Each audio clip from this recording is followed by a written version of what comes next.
বরকে ঘরবন্দি করে প্রেমিকের হাত ধরে ছুট নববধূর। অসিত রজক, বিষ্ণুপুর।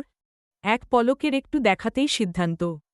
আর সপ্তাহ পেরোতে না পেরোতেই যুবক হাড়ে টের পেলেন, হঠাৎ বিয়ের সিদ্ধান্ত কতবড় ভুল ছিল। সবই কপাল, বলছেন সদ্য বউ পালানো যুবক।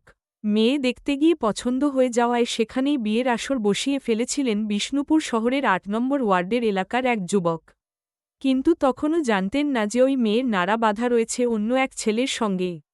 আর তাই মঙ্গলবার বিয়ের ৬ দিন পার হতে না হতেই নতুন বরকে ঘরে শিকল বন্ধ করে পুরানো প্রেমিকের সঙ্গে চম্পট দিলেন নববধূ।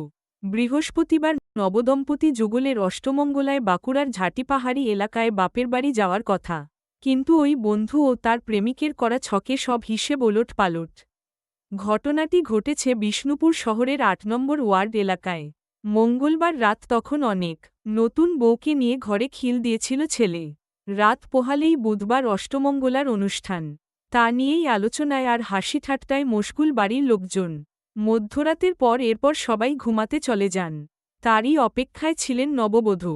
ঘুমন্ত স্বামীকে রেখে ঘর থেকে বেরিয়ে দরজায় শিকল তুলে দেন।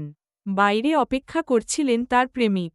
বিয়ের আংটি, বরের দেওয়া নতুন অ্যান্ড্রয়েড ফোন আর নগদ ৫,০০০ টাকা নিয়ে বাড়ির পিছনের দরজা দিয়ে বেরিয়ে প্রেমিকের হাত ধরে চম্পট।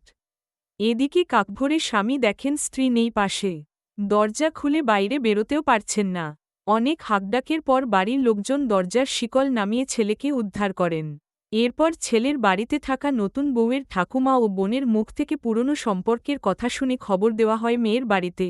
এরপর দুই বাড়ির পক্ষ থেকে ৮ নম্বর ওয়ার্ডের কাউন্সিলর সঞ্জয় মুখোপাধ্যায়ের কাছে অভিযোগ জানানো হয়। কাউন্সিলর বলেন, আমার ওয়ার্ডের ওই সদ্য বিবাহিত যুবকের পরিবারের লোকেরা এসেছিলেন বধূ রাতে বাড়ি থেকে নিখোঁজ হয়েছেন। বিষয়টি যেহেতু আইনি ব্যাপার তাই আমি তাদের থানায় যেতে বলেছি। অলঙ্করণ, সুযোগ বন্দ্যোপাধ্যায়। ধন্যবাদ জ্ঞাপন ও কৃতজ্ঞতা স্বীকার সংবাদ প্রতিদিন পত্রিকা।